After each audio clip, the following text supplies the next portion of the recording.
What's shaking, everybody? It's King of the Golden State here with another episode of the Wednesday Pile. Just another haul of comic books, some of the stuff I liked to, pretty much the best of stuff I got in during the week. And, I didn't want to show you everything because it would take forever. Forever. But anyway, guys, I just wanted to, before I start, I wanted to say, due to my previous video, from the day before, thank you. Thanks to everybody. It was an overwhelming response. And when I say overwhelming, I mean, I had probably I think 7 likes instead of 2, but, hey, I'll take it. I'll take it. I'm fine with that. I like, I like the other, channels, and I like, throwing those out there for other people to look for, so it won't be just my channel you're looking for, look for other channels too, but I'm not going to go into the whole spiel about that again. I'm just saying, go and look around, and if you look at the description box of the of my previous video, you'll find a list of some good ones, and they also lead to another list of other good channels. So please go take a look. I will leave an annotation, just a link up to it. So it's probably gonna be somewhere. I want to say around there, about there. Yeah, sure. So I will get on with the Wednesday Pile. Just so you guys know, I mean, just to start, it was kind of a slow week, and I'm sure a lot of you guys already know that already. And I think a lot of it had to do with DC not having too many of their books out. I mean, if there's anything that came out for DC, it was a lot of annual books. Marvel had some annual books too. I picked up a Spider-Gwen annual #1, but that was about it. I mean, a lot of it was God, DC just kind of crapped the bed a little bit and said, we're going to take a week off. I mean, the following week, they're going to have some other stuff coming out from the Rebirth line. But, yeah, they just decided not to do anything really, except for a couple of annuals, and I wasn't really interested in any annuals, so I just left it alone. But I still picked up some books nonetheless, not a lot, but it's enough. But what you see ahead of you here is what I picked up. Mockingbird #4.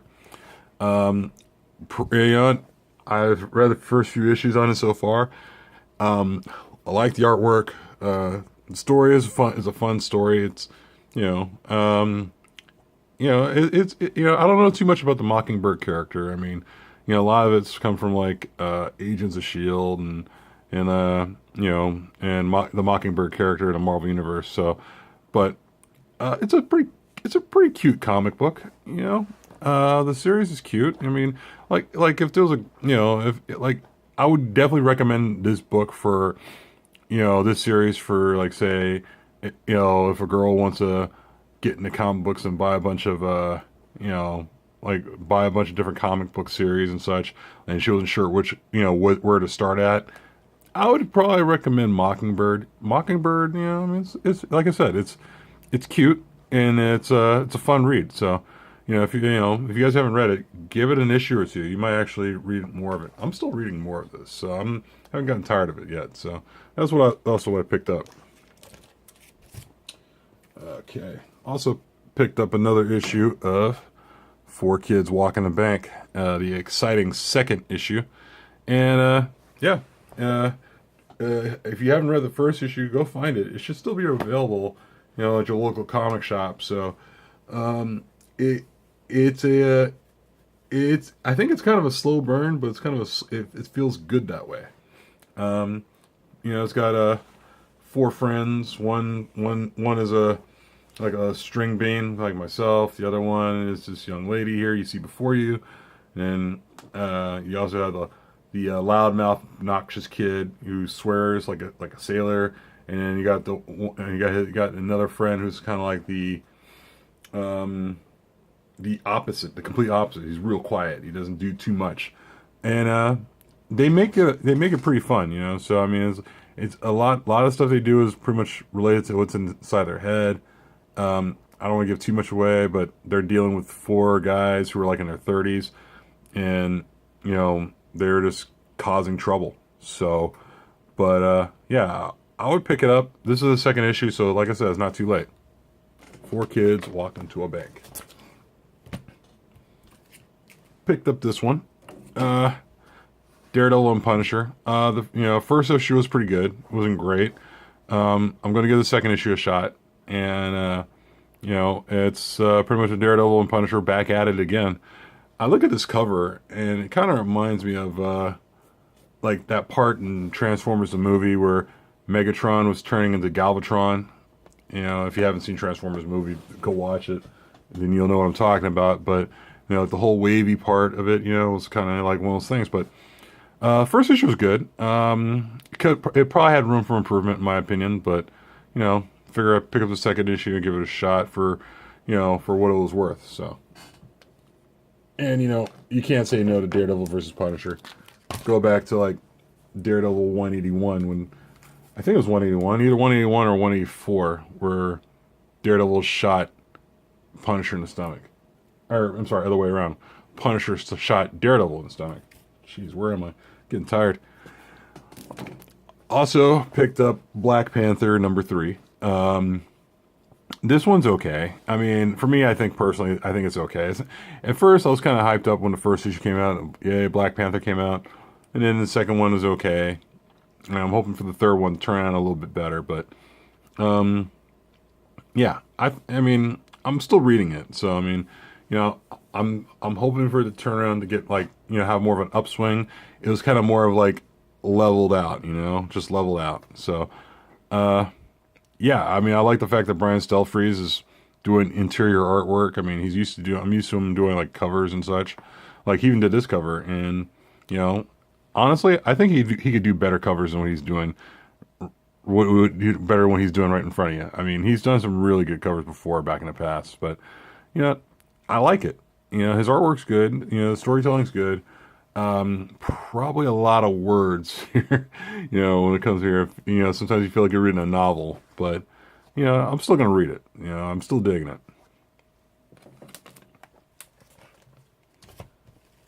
Also, got the other issue here of Dark Knight 3: The Master Race.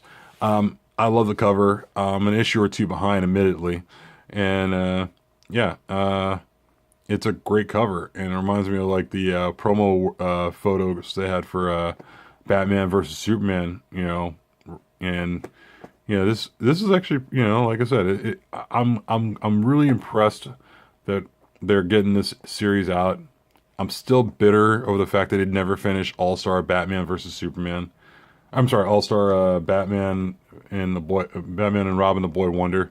It was just one of those things where I'm like, you're doing this, but you didn't finish something else. It just blew me away, and that's from years ago. So I mean, I can't even, and that's the sucky part is I can't even recommend that series because they never finished it.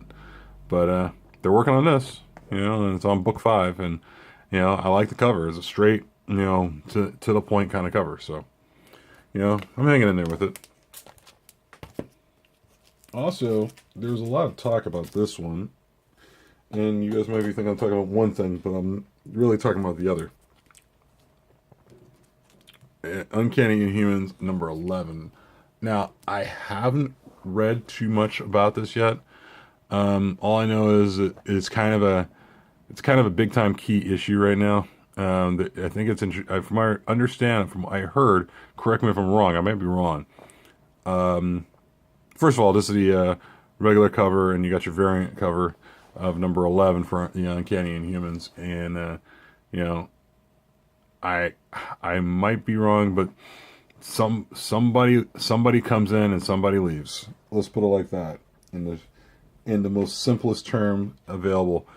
And I mean, it's a good series. You got Karnak on the front, you got on the original cover, but I think they're introducing a new character, and that's why this book has gotten really hot from what I heard.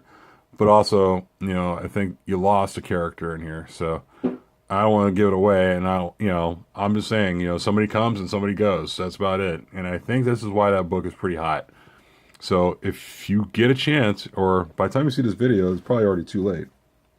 So get a chance and go check this out and see if you can pick it up. I mean, I'm a few issues behind on this, but I'm gonna have to go, catch up really fast, find out what the hell's going on. A lot of big talk on the Inhumans lately. All right, one last one, guys.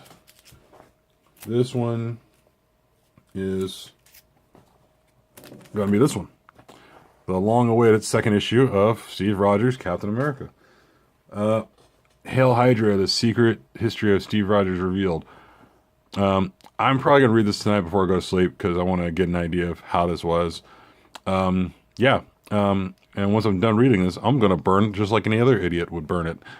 No, I'm not. But still, you know, I still can't get over the fact that people actually, there's people burning their issues on and videotaping, you know, them burning their issues right in front of, you know, right on camera. It was just stupid.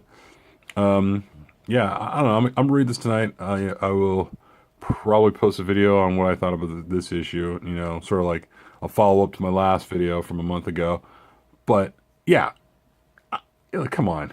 Let's grow up a little bit. I mean, you know, it's comic books. We can act childish a little bit, but let's grow up a little bit, you know the line between fantasy and reality. I mean, let's not be stupid here, you know. But, you know, I'm going to read this and give it a shot, and I'll get back to you guys probably later on this week and let you guys know what I think. So, you know, I decided to pick up the variant issue, too. It's by Mark Bagley, and Mark Bagley, in my opinion, is probably one of the most underrated artists of all comic books. You know, I mean, he's one of those guys. He was like the guy who followed the guy after the guy. What I mean by that is he drew Spider-Man, you know, just, you know, probably more than like McFarlane and Larson combined, in my opinion, because he drew a lot of, yeah, he drew a lot of Spider-Man. Like, he basically, going back, Mark Bagley was a guy who, you know, followed Larson after Larson followed McFarlane back in the days when he was drawing Spider-Man, and still, like, Bagley drew Spider-Man with Ultimate Spider-Man. So, you know, like I said, he's the guy behind the guy, and he doesn't get, in my opinion, he doesn't get enough love. I mean, this guy he's a really good artist, man. I mean, I remember one story where like how he got into comics was through the those Marvel tryout books that came out back in the day. So it was the Marvel tryout books, and that got him into, you know, that got him discovered, you know, by somebody in the comic industry, and here he is now. I mean, if it's possible for him, if you're an aspiring artist, it's possible for you. So, you know, if you guys are down in your luck, comic artists, you know, don't give up. You know, look what Mark Bagley did. And Mark Bagley, like I said, extremely underrated artist, extremely underrated. And, you know, he needs to just, you know, just stand there and own it as just that underrated artist. And I mean, I don't think he's going to pass people like, you know, like a Larson or McFarlane or anything like that, because, or, you know, I mean, it's just tough. You know, it's one of those things, but he's a really good artist, and a lot of people should pick up his stuff. I mean, like, you know, if you don't know Mark Bagley very much, pick up Ultimate Spider-Man. I think he did Thunderbolts for a run for a while, and he also did some early Spider-Man. So, you know, go look for his stuff. He's a great artist, in my opinion. But yeah, guys, this video is running about almost 15 minutes long, and I'm gonna call it a night and you know, get ready for the weekend. But other than that, yeah. I will talk to you guys next time. You guys have a good night. Peace.